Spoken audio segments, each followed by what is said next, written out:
चोवीस 25 आज अंदाजपत्रक आम्ही ते सादर करत आहोत.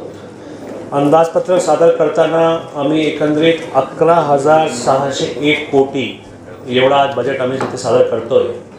आणि हे बजेट सादर करताना प्रामुख्याने जे 2-3 महत्त्वाचे आमच्याकडे सूत्र होते, या सूत्राला लक्षात घेऊन आम्ही बजेट केलं आहे. त्याच्यामध्ये पहिला सूत्र म्हणजे 23 गाव जो आमच्याकडे आज नवीन आले 2021ला, त्याच्यामध्ये सर्व